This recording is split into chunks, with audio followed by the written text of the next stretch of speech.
Bonjour mes chers enfants, je m'appelle Hélène. Aujourd'hui, je suis ici pour partager avec vous ce que la vie m'a appris.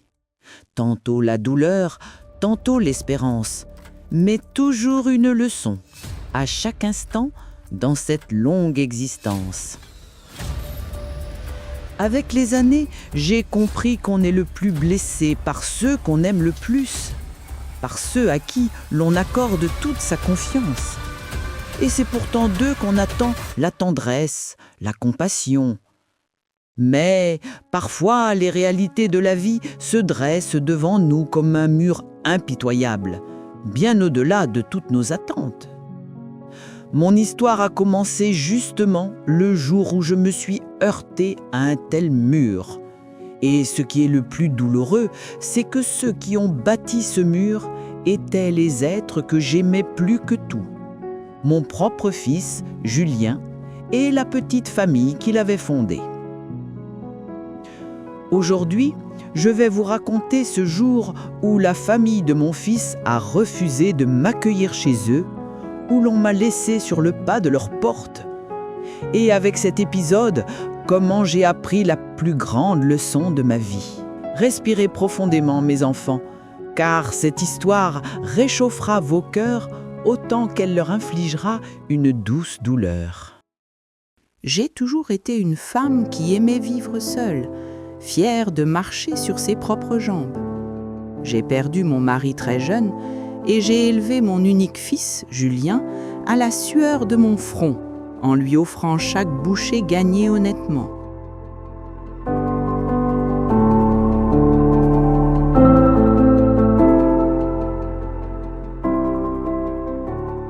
Je n'ai jamais hésité une seconde à sacrifier ma jeunesse pour qu'il reçoive une bonne éducation et qu'il fonde son propre foyer, car j'ai toujours pensé que l'avenir d'un enfant est le plus grand héritage qu'une mère puisse lui laisser. Julien a grandi, il s'est marié et il a eu 2 magnifiques enfants. Mes petits-enfants, Sophie et Lucas, étaient la prunelle de mes yeux, la joie de ma vie. Chaque instant passé avec eux rajeunissait mon vieux cœur.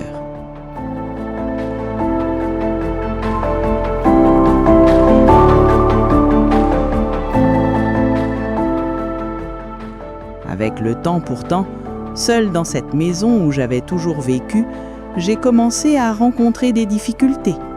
Le toit s'était mis à fuir légèrement et l'hiver, je ressentais le froid jusqu'aux os.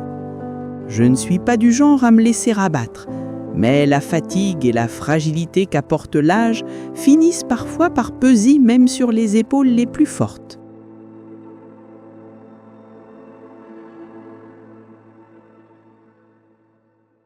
J'avais dépensé mes modestes économies pour réparer la maison et passer l'hiver au chaud. Mais hélas, cela ne suffisait pas. J'ai compris alors qu'il ne m'était plus possible de tout affronter seul comme avant. Avec une certaine amertume, j'ai accepté mon impuissance et j'ai appelé mon unique soutien, mon fils Julien. Le tremblement dans ma voix trahissait à la fois les années de fatigue et la peur qui m'habitait. Julien avait toujours été respectueux et attentif envers sa mère. Du moins, c'est ce que je croyais. Je n'avais le moindre doute qu'en comprenant combien cette conversation était difficile pour moi, il me tendrait la main. Quand je lui ai expliqué mes soucis, les problèmes de la maison, il a d'abord réagi avec compréhension. « Ne t'inquiète pas, maman, on trouvera une solution. » Ces mots avaient versé un peu de baume sur mon cœur. En ce temps-là, ma confiance en mon fils était entière. En tant que mère, je ne pouvais m'imaginer qu'il me laisserait tomber, surtout à mon âge. Je croyais fermement qu'il me protégerait. C'était plus qu'un simple lien entre une mère et son fils. C'était comme un pacte silencieux entre 2 âmes unies face aux épreuves de la vie. Mais les leçons que la vie m'avait préparées ne faisaient que commencer, et elles allaient m'apprendre douloureusement à quel point la foi en quelqu'un peut se briser. Quelques jours après ce premier appel, Julien m'a rappelé. Il m'a dit que le plus raisonnable serait que je vienne habiter chez eux le temps des réparations, pour que je sois en sécurité et qu'il ait l'esprit tranquille. Ce fut pour moi une immense joie, car ce n'était pas seulement trouver un toit, mais surtout la preuve que je ne pesais pas sur mon fils et sa famille, que j'étais toujours proche d'eux, toujours une part vivante de leur vie. Mais cette joie s'éteignit le jour maudit où ma belle-fille m'appela. Dans sa voix, il y avait cette politesse distante, ces questions faussement innocentes comme « Ma chère, tu ne vas pas être gênée? Tu ne risques pas de perdre tes habitudes ?» Ces paroles apparemment bienveillantes cachaient une réticence profonde.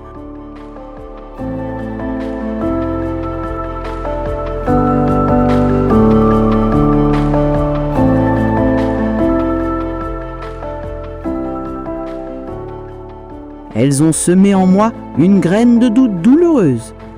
Je commençais à me sentir comme une invitée indésirable dont on attend impatiemment le départ.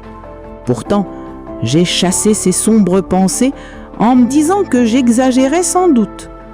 Durant les quelques jours qui précédèrent l'arrivée de Julien, je n'ai cessé de me répéter que Claire avait seulement voulu penser à mon confort. Je me suis promis, une fois chez eux, de ne surtout pas être un fardeau.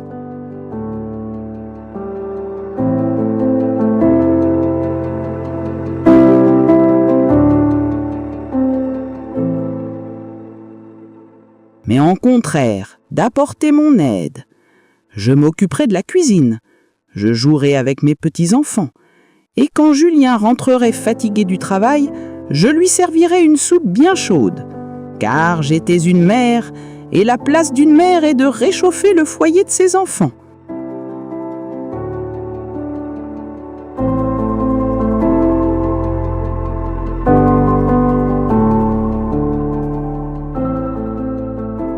Le jour où la voiture de mon fils s'est arrêtée devant ma porte, je suis sortie avec ma petite valise, le cœur battant comme un oiseau. Mais lorsque seul Julien est descendu de la voiture avec ce sourire forcé et tendu,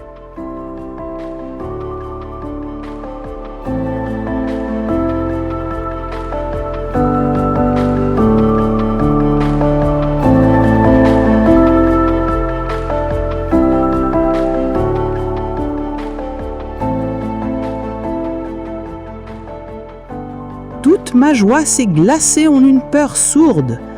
Ses yeux fuyant les miens, son empressement, ses épaules lourdes comme sous un bardeau invisible, tout cela me parlait plus que de mots.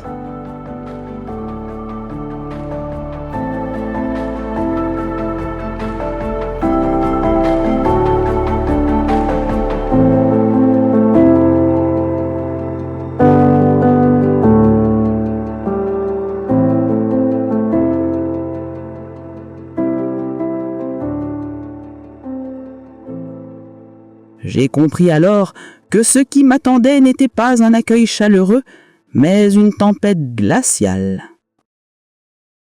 Lorsque nous sommes arrivés devant la maison de mon fils, cette bâtisse de 2 étages, dont chaque brique semblait cimentée de prospérité, m'a fait me sentir si petite et déplacée.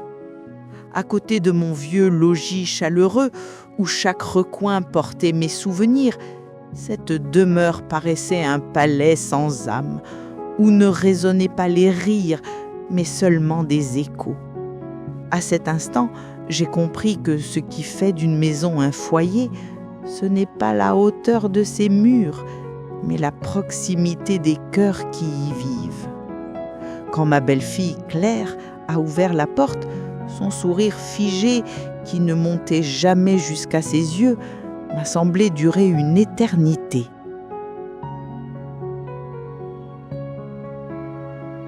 Ses bras croisés, au lieu de m'accueillir, dressaient entre nous un mur invisible, et dans ses regards d'une politesse glaciale, je sentais hurler ce que ses lèvres n'osaient dire. « Tu n'es pas la bienvenue. »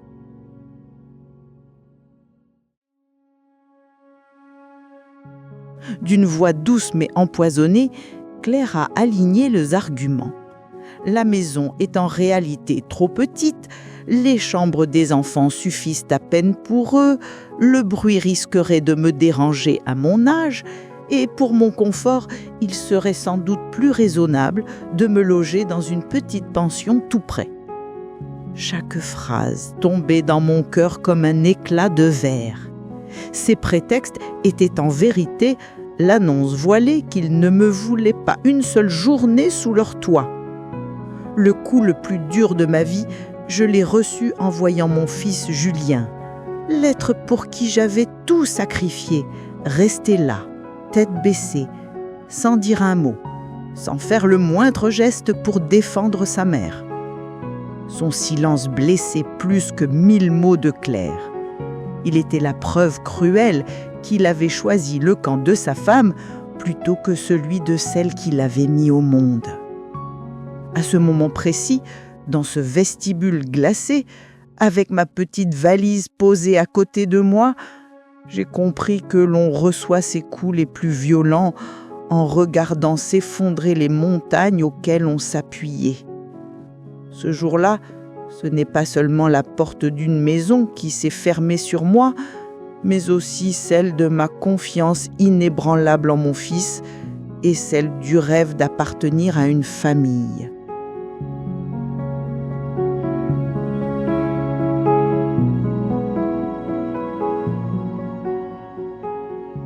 C'était la leçon la plus amère de ma vie et je l'ai apprise en me heurtant au mur de glace construit par les miens. Je n'ai pas prononcé un mot, ni laissé couler une larme. Mon honneur était trop fort pour s'effondrer sous ce coup. Je savais que me retourner une dernière fois vers cette porte reviendrait à leur montrer ma faiblesse. Alors, comme si ce n'est pas mes pieds qui marchaient mais mon âme, j'ai quitté cet endroit d'un pas lourd mais déterminé, refermant silencieusement et à jamais ce chapitre de mon existence. À chacun de mes pas, le visage muet de mon fils et les yeux froids triomphants de Claire repassaient dans mon esprit comme un film.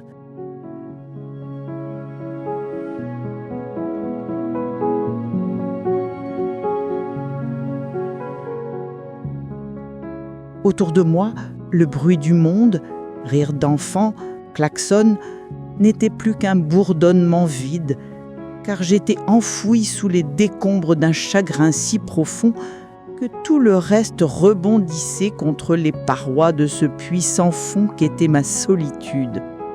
Quand je me suis assise, épuisée, sur un banc en bois du parc, et que j'ai vu en face une mère regarder son enfant avec tendresse, j'ai pris conscience avec une douleur indicible que tous mes sacrifices, mes nuits blanches et la joie sacrée d'élever un fils avaient été vains. Mon cœur s'était vidé de toute joie de vivre comme une éponge qu'on essore.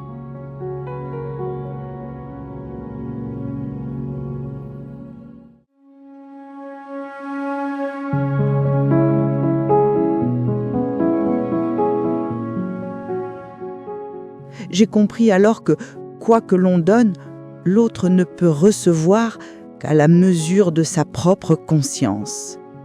Une seule larme a coulé, emportant avec elle mon chagrin, mes désillusions et mon impuissance. Lorsqu'elle a séché, j'ai senti dans mon âme pousser un germe nouveau.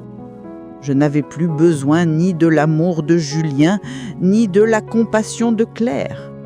La vie venait de m'apprendre de la façon la plus dure que la seule forteresse inébranlable dans ce monde, c'est soi-même.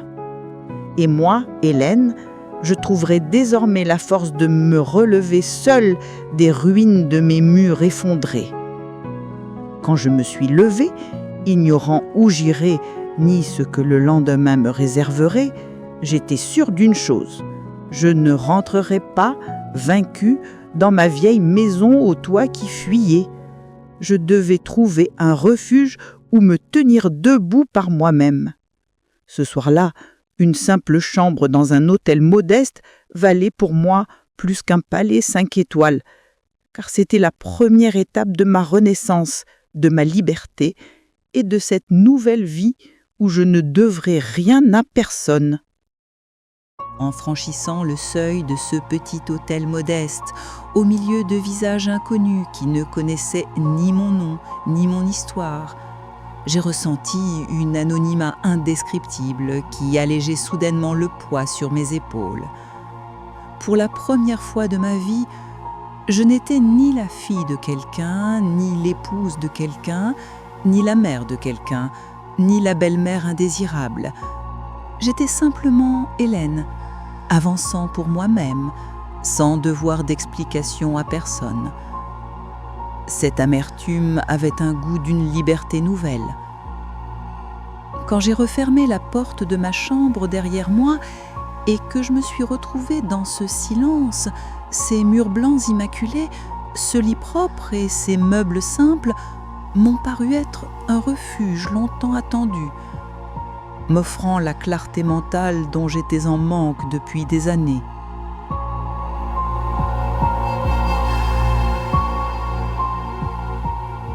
Cette pièce était un sanctuaire débarrassé des fantômes du passé, loin des inquiétudes de l'avenir, un lieu où je pouvais simplement écouter mon souffle et réfléchir calmement à la construction du reste de ma vie. Assise sur le bord du lit, les yeux clos, dans ce silence profond, j'ai eu l'impression de me dépouiller d'un coup de tous mes rôles et de toutes mes étiquettes. Je n'étais plus la mère blessée par l'ingratitude de son fils, ni la belle-mère maltraitée par sa bru.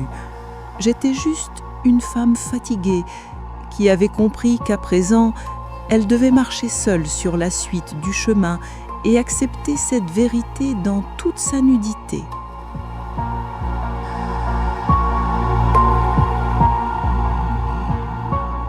À la fenêtre, en contemplant les millions de lumières de cette ville qui ne dort jamais, je me suis demandé combien de joies, de peines et de luttes semblables ou différentes se jouaient derrière chaque fenêtre éclairée.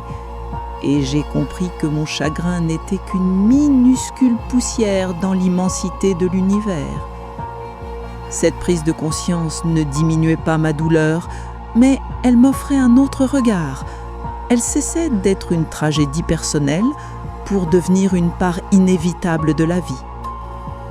C'est là, dans cette petite chambre d'hôtel, qu'un plan concret pour l'avenir a commencé à se dessiner dans mon esprit. J'ai compris que je ne pouvais plus vivre accroché au passé.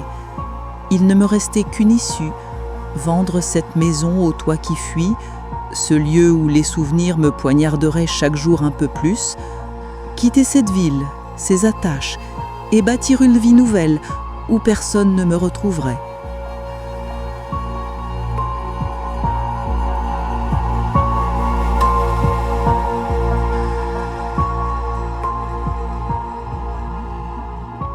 Cette décision serait la première signature de mon nouveau carnet intime cette nuit-là. Le matin suivant, réveillée par les pâles rayons du soleil filtrant à travers la fenêtre, j'ai senti qu'à la place du lourd chagrin de la veille, s'était installée une détermination d'acier. Je n'avais plus de vie à perdre en pleurs et en plaintes. Face à ce coup que la vie m'avait porté, je resterais soit sous les décombres, soit je construirais de ces pierres une forteresse pour moi-même. En parcourant les rues de mon quartier, comme une étrangère, je regardais les boutiques de mon enfance et les coins où je bavardais autrefois avec les voisins, comme on feuillette les photos jaunies d'un album qui ne nous appartient plus. L'épisode douloureux de la veille n'avait pas seulement brisé mes liens familiaux, il avait aussi arraché les racines invisibles qui me reliaient à cette ville et m'avait transformé en exilé sur ma propre terre. Devant la vieille porte en bois de ma maison, la clé dans la main, j'ai senti se presser à mon cœur, l'espace d'un instant, tous les souvenirs, le salaire de mon mari qui avait payé cette porte, les premiers pas de Julien dans le couloir, les rires de Sophie et Lucas résonnaient dans ces pièces. Mais je n'ai pas laissé cette émotion devenir une faiblesse. Je me suis rappelé que cette porte n'était plus l'entrée d'un foyer, mais un bien à vendre pour accéder à mon avenir.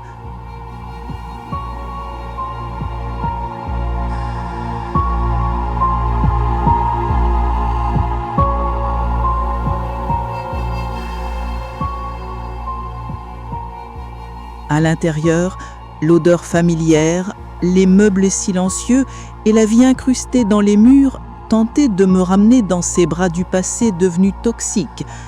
Mais j'ai refusé d'être prisonnière de ces souvenirs. J'ai regardé chaque fauteuil, chaque table basse avec l'œil d'un agent immobilier, en voyant non leur valeur sentimentale, mais leur prix matériel. Ce n'était pas une séparation sentimentale, mais un commerce nécessaire pour sauver ma vie.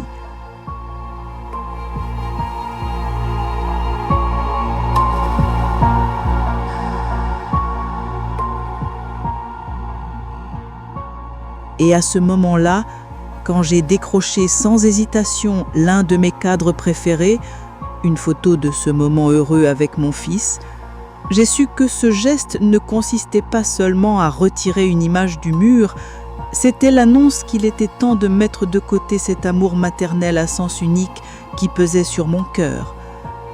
Ce fut mon premier acte concret pour rompre avec le passé. Et lorsque j'ai posé ce cadre retourné sur la table, j'ai posé aussi la première pierre de ma nouvelle existence.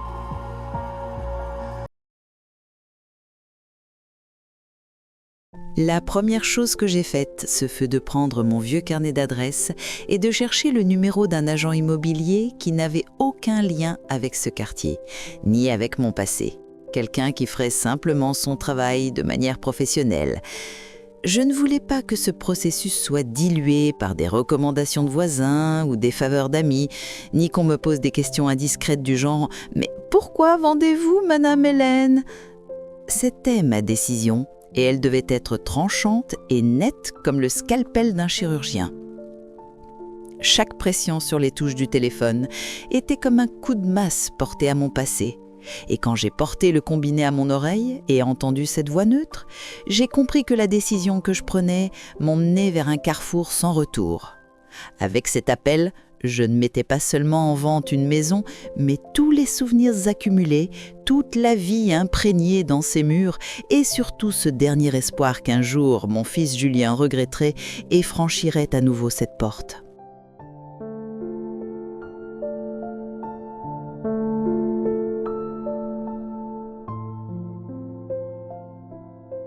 En expliquant ma situation à cette voix inconnue, j'ai été moi-même surprise d'entendre mon ton si calme et si assuré, sans tremblement.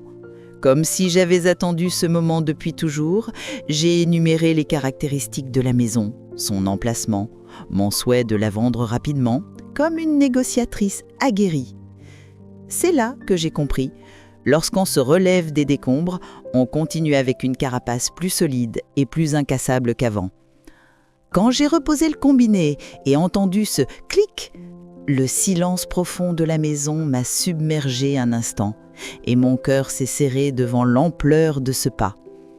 J'étais désormais officiellement une invitée dans cette demeure, comme un vieil arbre qu'on s'apprête à déraciner pour le replanter ailleurs, mais ce sentiment n'était pas du regret, c'était la mélancolie d'une liberté nouvelle, porteuse d'espoir. En regardant par la fenêtre mon petit jardin, pour la première fois, une image claire de l'avenir s'est dessinée dans mon esprit.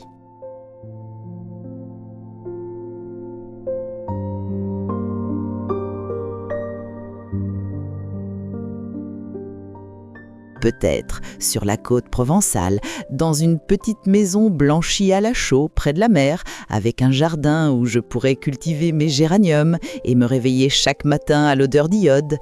Je vivrai le reste de mes jours en paix, rien que pour moi.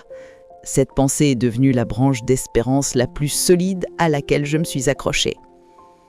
Pendant les quelques heures où j'ai attendu l'agent immobilier, j'ai essayé de voir la maison avec des yeux étrangers. J'ai retiré une à une les photos personnelles, les nappes brodées à la main sur la table basse, bref, tout ce qui me racontait. Cette maison n'était plus mon foyer, c'était un bien à présenter sous son meilleur jour à un futur acquéreur. Dans ce processus, il n'y aurait pas une miette de mes sentiments ni de mes souvenirs dans la négociation. Quand j'ai ouvert la porte et vu cet homme que je n'avais jamais rencontré, avec sur le visage l'expression d'un professionnel venu faire son travail, j'ai senti que sa présence avait un sens tout à fait différent de celle de tous les invités que j'avais accueillis auparavant. Il n'était pas là pour sentir les souvenirs incrustés dans mes murs, mais pour évaluer la peinture. Pas pour admirer la vue de ma fenêtre, mais pour mesurer la lumière. Pas pour ressentir l'âme, mais pour jauger le corps de la maison.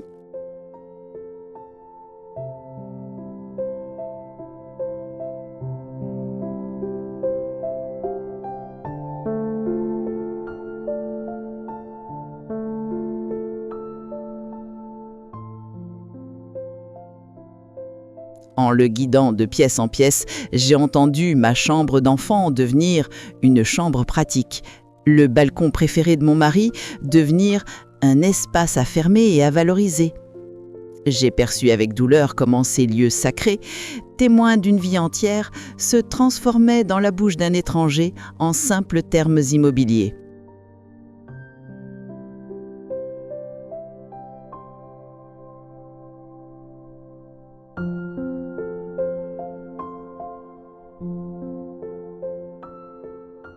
C'était comme révéler ses secrets les plus précieux à quelqu'un qu'on ne connaît pas. Blessant, mais étrangement libérateur.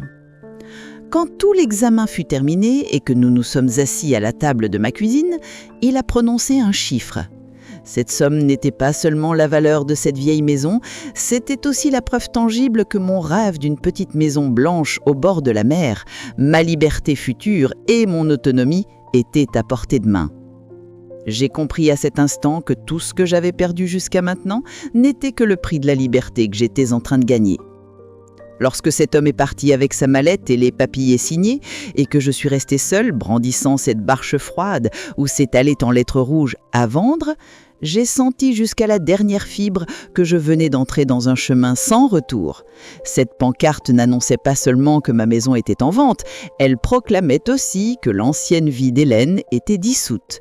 C'était mon manifeste d'indépendance annonçant au monde qu'un nouveau départ était en train de naître des cendres des déceptions et de l'ingratitude.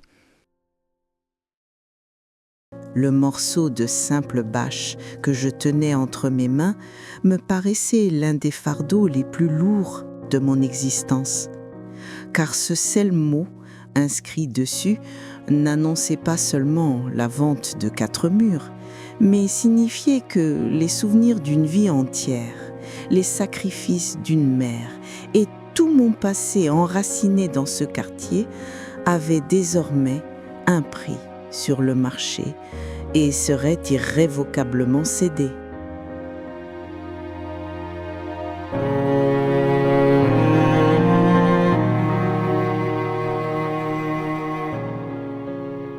En attachant moi-même cette banderole à vendre aux grilles du balcon, je sentais que chaque nœud que je faisais était comme un coup de ciseau porté aux chaînes invisibles qui me liaient à mon passé et à l'amour ingrat d'un fils dont j'avais trop longtemps attendu l'affection. Ce n'était ni une crise de colère, ni une démonstration de faiblesse, mais une cérémonie d'adieu digne, soigneusement préparée et silencieusement exécutée, par laquelle j'annonçais au monde entier que j'allais désormais bâtir mon avenir de mes propres mains. Au même instant, croisant le regard étonné, curieux et légèrement jugeur de ma voisine, Madame Dupont, derrière sa fenêtre, je n'ai ressenti ni honte ni besoin d'explication. Mon bref salut avait valeur de manifeste. Je ne vivrais plus ma vie pour nourrir les ragots de ceux qui m'avaient rejeté, mais je marcherais désormais droite, sans attendre l'approbation de quiconque. Quand je suis rentrée pour me servir un thé, je savais déjà que les téléphones allaient sonner, que les voisins chuchoteraient devant leur porte. Qu'est-il arrivé à Madame Hélène? S'est-elle disputée avec son fils? Était la cour d'argent? Mais aucun de ces commérages ne pénétrait plus mon âme. J'avais déjà traversé la tempête et choisi de construire mon propre port. Un port dans lequel aucun bruit venu de l'extérieur ne serait admis. Et je savais que cette rumeur finirait par atteindre celui qui m'avait fermé à sa porte, mon fils Julien. Ainsi, quand mon téléphone s'est mis à sonner avec insistance et que son nom est apparu à l'écran, je n'ai pas été surprise. Mais cette fois-ci, ce n'était plus l'ancienne mère au cœur tendre, avide d'un halo de son enfant, qui allait décrocher. C'était la nouvelle Hélène, maîtresse de son destin, prête à répondre à toutes les questions et à laquelle aucun mensonge ne pouvait plus faire illusion. En portant l'écouteur à mon oreille, je n'ai senti ni douleur ni colère. J'étais devenue une femme qui venait de prendre seule la décision la plus importante de sa vie et qui était désormais prête à affronter les conséquences. Avec une volonté tempée comme l'acier, cette conversation serait la première épreuve de ma nouvelle existence.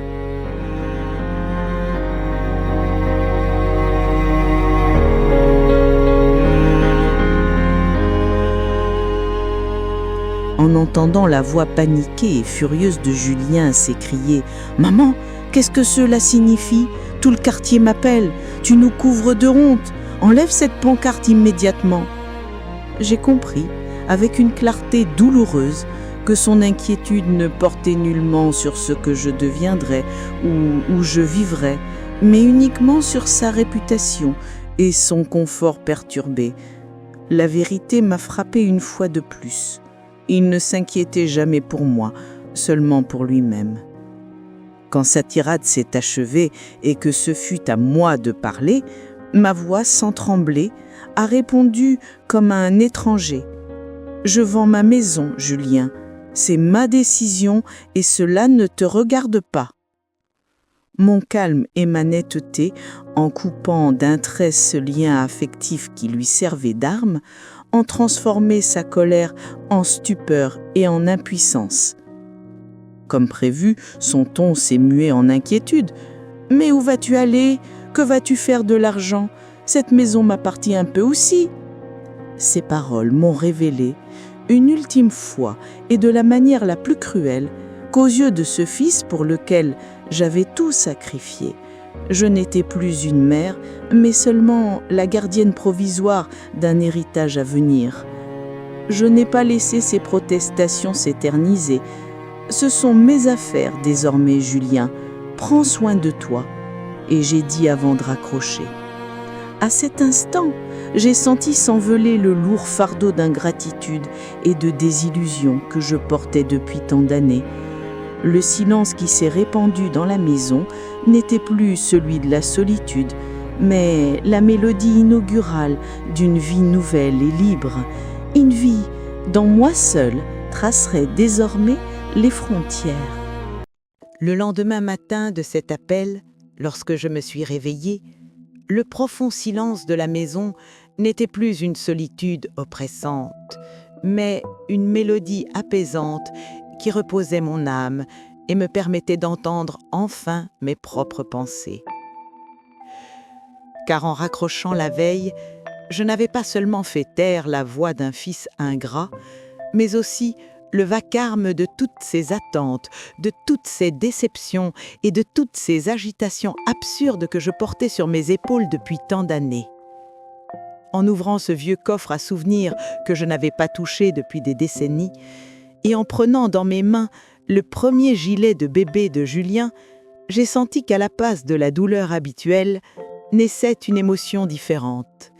Une distance respectueuse, semblable à celle d'un visiteur qui contemple une pièce ancienne dans un musée. Ces objets n'étaient plus des morceaux vivants de ma mémoire, mais de simples reliques d'un chapitre clos de ma vie, à se rappeler avec tendresse et une pointe de mélancolie.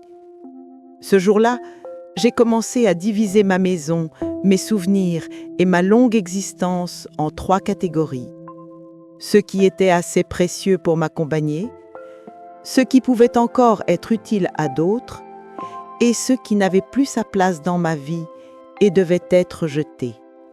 Ce tri matériel n'était que le reflet d'un immense ménage intérieur, un miroir impitoyable mais honnête qui m'apprenait quelles blessures devaient être gardées comme leçons et lesquelles devaient être solidement attachées dans un sac poubelle et jetées loin de moi. À mesure que je triais les objets, j'ai réalisé que le feu brûlant de ma colère s'éteignait peu à peu, laissant place à une sérénité lasse, mais sage, née de l'acceptation de ce qui est. J'ai compris qu'entretenir la colère, c'était offrir une chambre gratuite dans son âme à celui qui vous avait blessé. Et moi, je n'étais plus disposée à céder ne serait-ce qu'1 mètre carré de mon esprit à des personnes qui n'avaient plus rien à y faire. Le soir venu, en dînant seule devant une table modeste que j'avais dressée pour moi, j'ai ressenti pour la première fois depuis longtemps une incroyable légèreté, celle d'être débarrassée des drames, des attentes et des conflits. Ce n'était pas une victoire ni une défaite, mais un retour à l'essence de la vie, à la joie silencieuse mais majestueuse de se suffire à soi-même.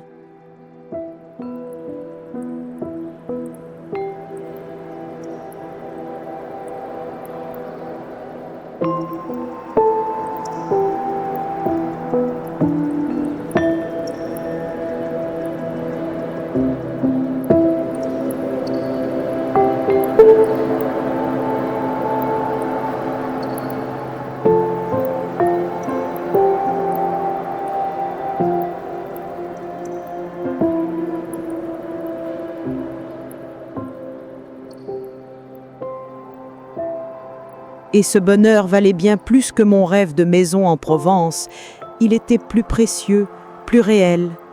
Quand M. Laurent, l'agent immobilier, m'appela pour m'annoncer que les premiers acheteurs viendraient visiter la maison dans une demi-heure, je n'y ressentis ni hâte ni excitation, car je n'étais déjà plus la propriétaire, mais simplement la gardienne temporaire d'un bien qui allait bientôt changer de main. Les étrangers qui franchiraient la porte ne viendraient pas pénétrer mon intimité, mais examiner un bien dont l'acte de propriété passerait bientôt à leur nom.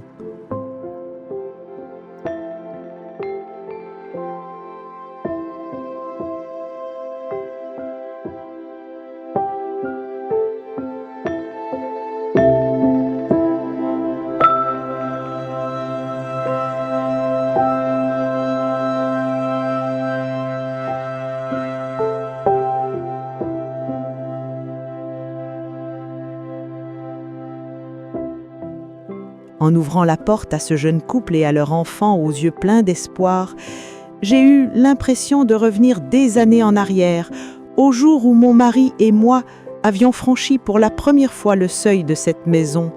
Mais ce sentiment ne fut qu'une brève nostalgie. Je savais qu'ils n'étaient pas là pour acheter mon passé, mais pour bâtir leur avenir. Et en leur ouvrant cette porte, je ne leur offrais pas seulement une maison, je leur donnais la chance d'y construire leurs rêves. Lorsqu'ils se sont promenés dans les pièces pleines de mes souvenirs, parlant d'abattre un mur de la cuisine ou de transformer l'ancienne chambre de Julien pour leurs propres enfants, je n'ai ressenti aucune douleur. Au contraire, l'idée que ces murs qui n'avaient plus de sens pour moi puissent désormais accueillir les rires d'une nouvelle famille emplissait mon cœur d'une paix surprenante. Et quand à ce moment-là, le petit garçon m'adressa un sourire innocent, j'ai compris une fois encore la loi fondamentale de la vie. Elle va toujours de l'avant et tout ce qui vieillit finit par céder la place au neuf. Mon rôle dans cette maison était terminé. Ces murs n'attendaient plus les rires de mes petits-enfants, mais ceux de cet enfant et des générations à venir. Quand ils sont partis et que le silence est retombé, ils ne portaient plus la tristesse d'un passé revelu, mais la douce satisfaction d'une mission accomplie. Car ce jour-là, j'ai compris qu'en réalité, vendre une maison n'est pas seulement se défaire d'un bien matériel, mais libérer des souvenirs, faire ses adieux au vécu et créer de l'espace pour soi-même et pour les autres, afin qu'un nouveau départ puisse éclore. Et ce jour-là, j'ai su que j'avais réussi cet adieu avec la plus grande maturité. Pendant les quelques jours qui suivirent cette première visite, alors que je vidais peu à peu la maison, je sentais mon âme s'alléger elle aussi, comme si les souvenirs inutiles et les rancunes descendaient un à un des étagères poussiéreuses. Ce n'était pas une fuite ni un renoncement, mais la préparation silencieuse et profonde d'un esprit qui s'apprêtait à quitter un espace trop étroit pour s'élancer vers un nouvel horizon vaste et lumineux. Quand j'ai vu le nom de Monsieur Laurent s'afficher sur l'écran de mon téléphone, je n'ai ressenti ni curiosité ni inquiétude, car j'avais désormais trouvé la force intérieure d'accueillir avec calme tout ce qui allait venir. Et lorsqu'il m'annonça que la jeune famille proposait presque le prix que j'avais demandé pour la maison, j'ai compris que ce n'était pas simplement une transaction immobilière, mais le sceau du destin, une approbation donnée à ma décision courageuse et le feu vert pour commencer ma nouvelle vie. Monsieur Laurent fit une pause au téléphone, comme s'il s'attendait à ce que je marchande un peu.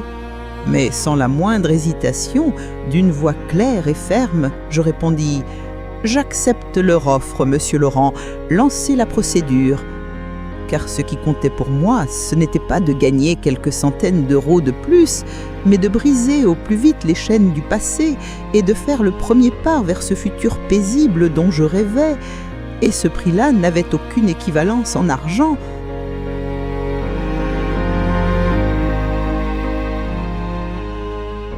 En raccrochant et en réalisant que la maison était officiellement vendue, j'ai eu l'impression qu'un poids invisible, porté sur mes épaules depuis des années, s'était envolé. Je me sentais plus légère, comme si je défiais la gravité. Ce n'était pas seulement la vente d'une demeure, c'était laisser derrière moi un passé douloureux, un fils ingrat, une vie pleine de désillusions. En un mot, c'était devenir l'héroïne de ma propre histoire et goûter à une liberté indescriptible. Le soir même, j'ai versé dans un verre la liqueur de cerise que j'avais préparée moi-même des années plus tôt. Et j'ai levé ce verre, non pas aux douleurs passées, ni à ceux qui m'avaient blessée, mais à cette nouvelle Hélène qui s'était dressée, plus forte que jamais, à son courage, à sa détermination, et aux beaux jours de paix et d'indépendance qui l'attendaient désormais. Car on célèbre le plus grand banquet, non pas quand les autres partent, mais lorsqu'on découvre qu'on peut enfin se suffire à soi-même. Au dernier matin, quand je me suis réveillée entre les murs nus de cette maison qui ne m'appartenait plus, le silence résonnant des pièces ne m'évoquait pas la tristesse d'une fin, mais l'excitation d'un commencement. Chaque carton autour de moi n'enfermait pas seulement des objets, mais aussi des douleurs, des déceptions et tout ce qu'il fallait laisser derrière. Et chacun de ces cartons m'allégeait pour le long voyage qui m'attendait.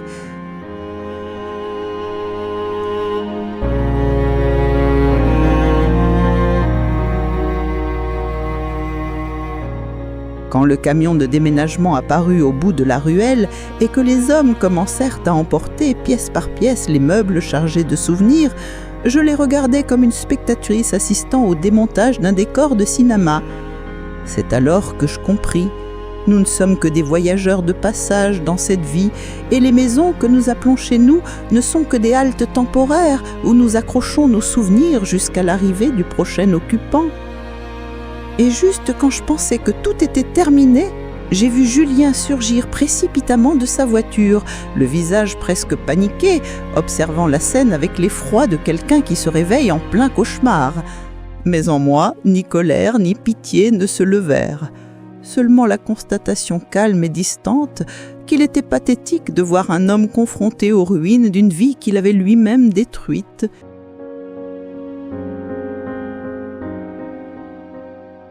Lorsqu'il s'approcha et demanda d'une voix éperdue « Tu vas vraiment ?» Je vis clairement que cette agitation tardive ne venait pas de l'amour qu'il me portait, mais de la peur égoïste d'être abandonné, de perdre le contrôle, et surtout de ne plus avoir ce port sûr où il pensait pouvoir toujours s'abriter.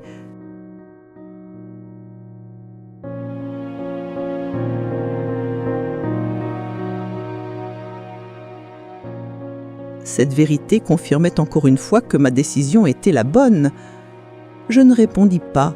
Je regardais seulement les portes du camion se refermant sur mes affaires, puis me dirigeais vers le taxi qui allait m'emmener vers ma nouvelle vie.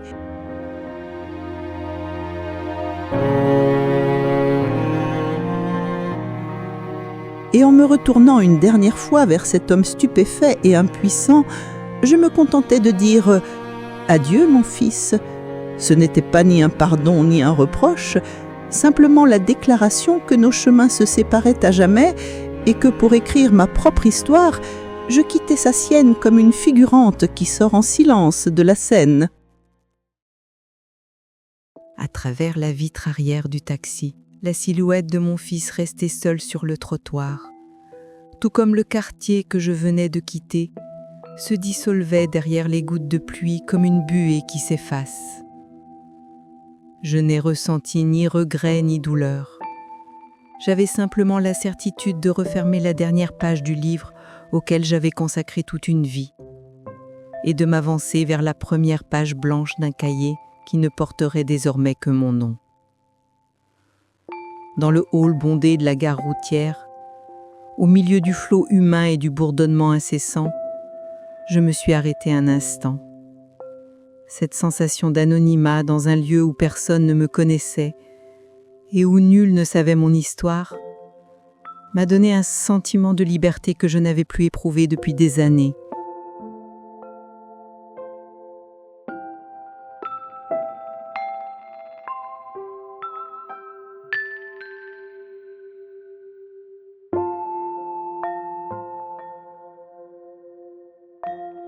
Je n'étais plus la mère d'un fils ingrat, ni la voisine observée par des regards indiscrets. J'étais simplement l'une des innombrables voyageurs avec une valise, en route vers une nouvelle vie, en voyant sur l'écran lumineux le nom de ce village de Provence dont je rêvais, et en prononçant sans hésiter les mots « aller simple », j'ai compris que je n'achetais pas seulement un billet d'autocar. J'ai signé le document qui rompait tous mes liens avec le passé, et qui scellait ma promesse de ne jamais revenir en arrière lorsque les lourdes roues du car se sont mises à tourner et que les lumières de cette ville qui m'avait enfermée s'éloignaient une à une. Je sentais les chaînes sombres autour de mon âme se desserrer. À chaque kilomètre, je devenais plus légère, plus libre. Ce n'était pas seulement fuir une ville, c'était échapper à ce destin imposé, à cette impuissance, à ce rôle de victime qu'on m'avait assigné dans l'obscurité profonde de la nuit. Glissant seul vers l'avenir sur cette route défilante, j'ai compris à quel point la vie pouvait être simple. Parfois, pour atteindre le bonheur, il ne faut rien ajouter, mais avoir le courage de laisser derrière soi tout ce qui nous retient.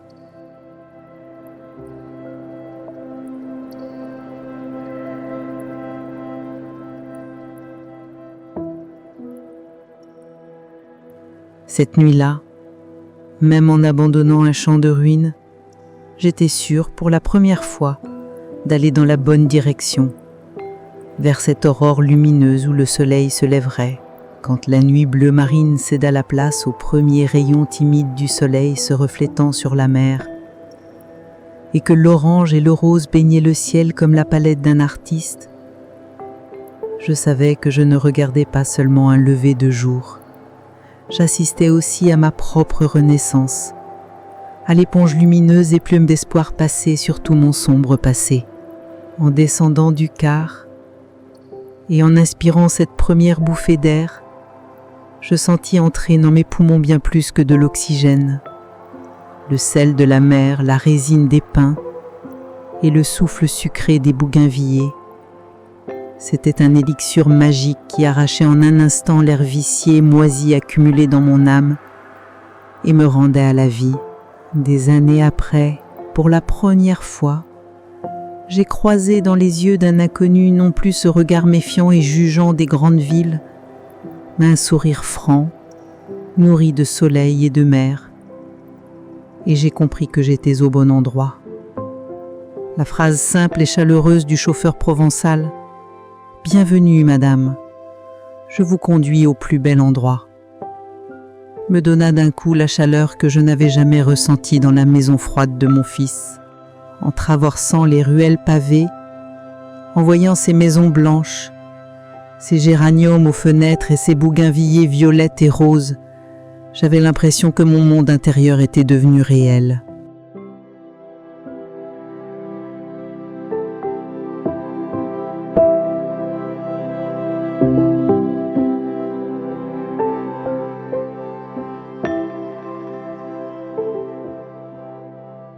Quand le taxi s'arrêta devant cette petite pension de famille aux volets bleus, je sentis que je ne trouvais pas seulement un toit, mais aussi l'endroit où mon âme allait guérir, s'épanouir et refleurir.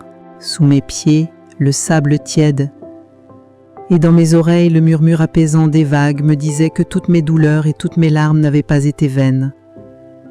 Elles n'étaient que des marches pour m'amener exactement là où je devais être, dans ce moment précis, au bord de cette mer, en confiant le poids du passé aux vagues et en trouvant dans le soleil levant tout l'espoir de l'avenir. Je vivais l'instant le plus libre et le plus vrai de toute mon existence. Ce matin de Provence, je me suis réveillée non pas sous le poids des obligations ou des attentes, mais simplement au son des vagues et au cri des mouettes. Pour la première fois de ma vie, j'ai senti que le temps m'appartenait et que je pouvais consacrer chaque minute de ma journée au seul plaisir de mon âme, sans avoir de compte à rendre à personne.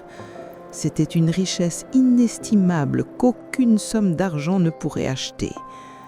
En flânant dans ce marché provençal parfumé entre les tomates mûres, les grappes de raisin et les herbes aromatiques qui garnissaient les étals, je n'achetais pas seulement quelques provisions, je retouchais du doigt la générosité de la terre, cette vie simple, discrète mais nourrissante. Cette beauté dépouillée que j'avais oubliée me soufflait à l'oreille que le bonheur était en vérité si accessible. En goûtant la poignée d'olives que le vieux marchand m'offrit sans rien attendre en retour, simplement pour la gentillesse du geste, et en bavardant avec lui, comme si nous étions voisins depuis 40 ans, j'ai redécouvert à quel point les relations humaines pouvaient être simples et sincères. L'amour et le respect ne se trouvent pas dans les équations compliquées du lien de sang, mais dans cette petite bonté sans attente qu'un étranger tend à un autre au creux d'une poignée d'olives. En entrant dans cette petite agence immobilière au détour de la plage, je n'avais sur mes épaules ni la contrainte ni la détresse. J'avais au creux de la main mes propres économies, dans le cœur mon rêve et sur les lèvres mes conditions. J'étais venu choisir le havre où je passerais le reste de ma vie avec l'assurance tranquille d'une femme indépendante dont les pieds touchent fermement le sol. Ce jour-là, en regardant le soleil couchant déposer ses reflets rouges sur la mer, je me suis fait une promesse. Pour le reste de ma vie, je ne consacrerai pas une seule seconde à ce qui ne nourrit pas mon âme. Je ne me sentirai plus obligé de pardonner à ceux qui m'ont blessé, et chaque nouveau matin, comme cette mer, je n'écouterai que le murmure de mes propres vagues intérieures. C'était la constitution de ma nouvelle vie, celle que j'écrivais pour moi-même et que je ne trahirais jamais.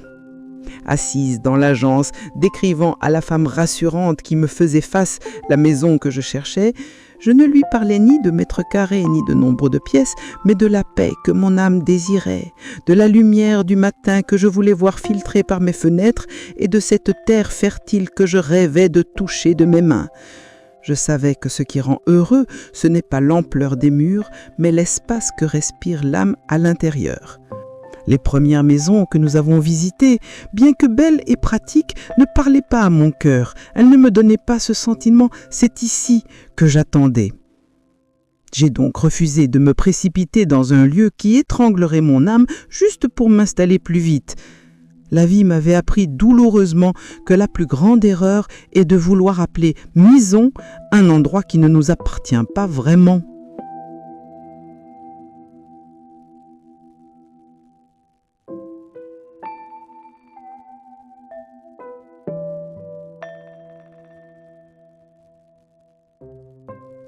Au bout d'une étroite ruelle pavée, lorsque j'ai aperçu cette petite maison en pierre dont les murs étaient enlacés par de vieilles bougainvilliers et dont la porte était d'un bleu ciel, j'ai eu l'impression de retrouver une partie perdue de moi-même. Cette maison n'était pas qu'une construction, c'était le refuge que mon âme fatiguée cherchait, le rêve devenu pierre et bois. Avant même d'y entrer, je savais que j'étais arrivé chez moi.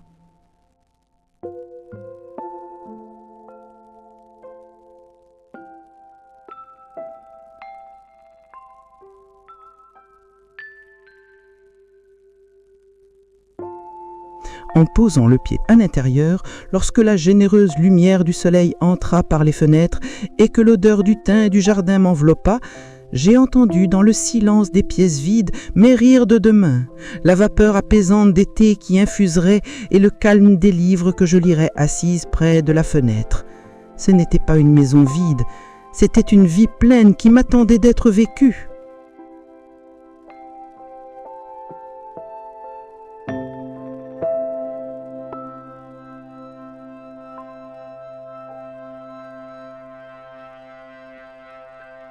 Et quand, sur le seuil du jardin, j'ai fermé les yeux sous la caresse douce de la brise marine, j'ai su que ma quête était terminée. Sans avoir besoin d'un mot, en me retournant vers la gentille agente immobilière, j'ai simplement offert mon sourire reconnaissant et dit « C'est ici ». En prononçant ces mots, je n'ai pas seulement choisi une maison, j'ai apposé ma signature sur la brise sacrée où je passerai le reste de ma vie, ce petit paradis que j'avais gagné de mes propres mains.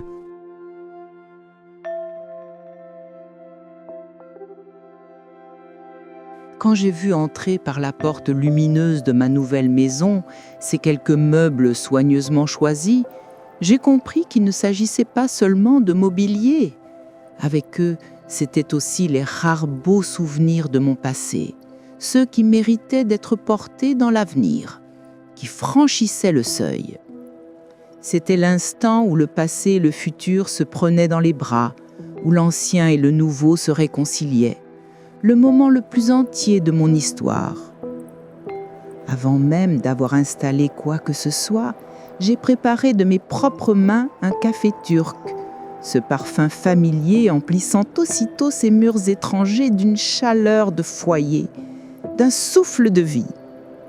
Ce n'était pas qu'une tasse de café, c'était la proclamation silencieuse que je tenais désormais les rênes de cette maison et que chaque recoin serait façonné selon mes goûts et ma paix intérieure. Quand mes mains ont plongé dans la terre fertile de Provence et que j'ai arraché les herbes folles une à une, j'avais l'impression de désherber aussi les racines de mes dernières rancunes. Chaque plant de tomate, chaque géranium que je mettais en terre n'était autre qu'une graine d'espérance semée pour demain. Je savais que cette terre me rendrait l'amour donné par ses fleurs éclatantes et ses fruits généreux. À cet instant, une assiette de petits sablés encore tiède est apparue, tendue par Madame Claire, la voisine. Dans ce geste simple, j'ai retrouvé ce que la grande ville m'avait fait oublier, la vraie convivialité, la bonté désintéressée et le trésor d'un sincère « bienvenue ». Parfois, ce qui nous rattache à la vie n'est pas le lien du sang, mais cette chaleur qui se cache dans une assiette offerte sans rien attendre en retour. Et ce premier soir, assise dans mon propre fauteuil, devant ma propre fenêtre, contemplant le chef-d'œuvre que peignait le soleil couchant dans le ciel, j'ai compris la plus grande leçon que la vie m'avait transmise au prix de tant de douleurs. Le vrai foyer d'un être humain ne se trouve ni dans les murs, ni dans les autres, mais dans la paix intérieure qu'il bâtit de ses propres mains. Ce soir-là, après ce long voyage orageux, j'étais enfin arrivé chez moi. Aujourd'hui, quand je regarde la mer depuis cette maison paisible et que je repense aux jours douloureux traversés, je ne ressens pas ni reproche ni colère. Au contraire, j'éprouve une étrange gratitude envers cette ingratitude qui m'a contrainte à remonter du fond du gouffre, qui m'a obligée à découvrir mes propres ailes et qui m'a transformée en la femme libre et sage que je suis devenue.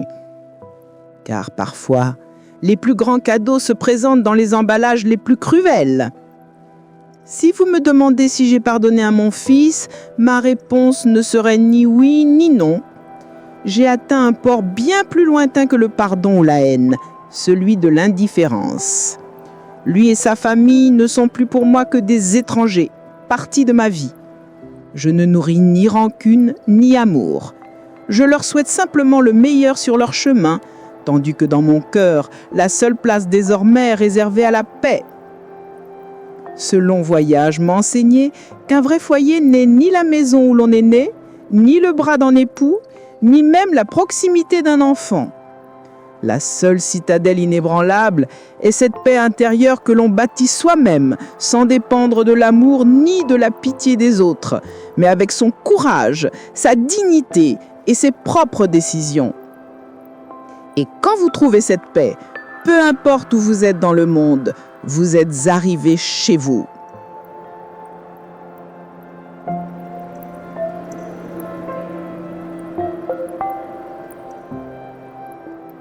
Voilà, mes chers petits, la leçon de ma vie. N'aimez jamais quelqu'un plus que vous-même et ne restez jamais, ne serait-ce qu'une seconde, dans un lieu où on vous traite comme un fardeau et où votre amour n'est pas reconnu. Car celui qui ne connaît pas sa propre valeur ne saura jamais donner aux autres la valeur qu'ils méritent.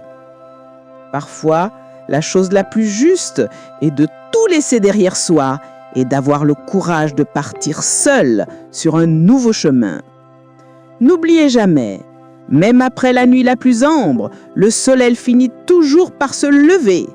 N'ayez jamais peur de tracer votre propre route, car au bout de ce chemin, il y aura toujours un soleil qui brillera rien que pour vous, assez fort pour vous réchauffer et vous protéger du froid pour toujours. Allez, mes enfants, restez avec amour et courage.